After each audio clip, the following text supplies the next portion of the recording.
ये देखिए एपी का बहुत इंपॉर्टेंट सवाल है। आपको बताना है कि 1 और 500 से लेकर ऐसे जितने भी नंबर्स हैं, या तो वो 2 के मल्टीपल्स हों या फिर 5 के मल्टीपल्स हों, उन सभी नंबर्स का आपको सम मालूम करना है। तो देखिए 2 के मल्टीपल्स क्या हो जाएंगे, 500 तक मालूम करना था, लास्ट टर्म 500 हो जाएगी। और इसमें अब आप ऐड कर दीजिए वो सभी नंबर्स जो कि 5 के मल्टीपल है, और लास्ट टर्म 500 तक, तो 500 हो जाएगा। लेकिन एक चीज़ यहाँ ध्यान दीजिए, मान लीजिए 2 के मल्टीपल्स में आगे जाकर 10 आएगा, राइट, और 5 के मल्टीपल में भी 10 है, तो 10 एक ऐसा नंबर हो गया जो कि 2 से भी 2 का भी मल्टीपल है और 5 का भी मल्टीपल है। तो ऐसे और भी नंबर्स आएंगे 20, 30 एंड सो ऑन, राइट, जो कि दोनों के मल्टीपल्स होंगे। तो हम क्या करेंगे कि इस पूरे सम में से उन वाले नंबर्स को माइनस कर देंगे जो कि दोनों के मल्टीपल हैं टिल 500, क्योंकि वो 2 बार आ जाएगा ना, यहाँ पर भी 10 होगा और यहाँ पर भी, तो इसलिए एक बार इसको ऐसे माइनस कर देंगे।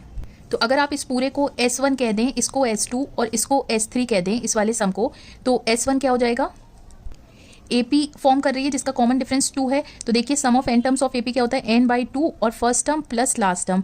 तो यहाँ पे देखिए 2 का गैप है, तो 500 को 2 से डिवाइड कर दीजिए, 250 टर्म्स हो जाएंगी, डिवाइडेड बाई 2, ये वाला 2, और फर्स्ट टर्म क्या थी 2, लास्ट टर्म क्या थी 500, सो दिस विल बी, ये आपका S1 आ गया।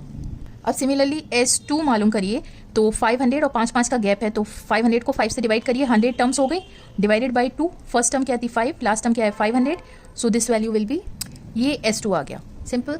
सिमिलरली S3 क्या हो जाएगा, 500 तक है, 10 का गैप है, तो 500 को 10 से डिवाइड करेंगे, आएगा 50, डिवाइडेड बाई 2, और फर्स्ट टर्म क्या है 10, last term 500, so this is equal to, ये आपके पास S3 आ गया। तो अब आप S1 प्लस S2 करिए, राइट, अब इसमें से S3 आप माइनस कर दीजिए, तो आपका रिक्वायर्ड सम आ गया ये, एंड इट्स सिंपल। एक चीज़ और बतानी थी, जैसे मैंने यहाँ पर n फाइंड करा हर केस में, तो आप n जो है वो nth टर्म से भी फाइंड कर सकते हैं। टर्म मालूम है हर सीरीज का, फर्स्ट टर्म मालूम है, कॉमन डिफरेंस मालूम है, तो यहाँ से n निकला था, लेकिन हमने डायरेक्ट फाइंड कर लिया, राइट।